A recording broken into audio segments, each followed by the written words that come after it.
QuData.com. Hello.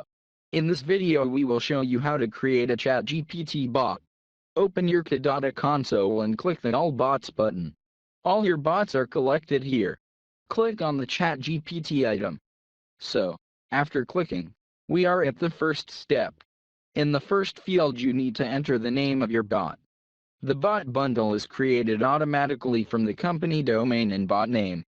In the description, you can specify brief information about the purpose of the bot. The description is not involved in the creation of the bot. Also, all parameters specified here can be changed later.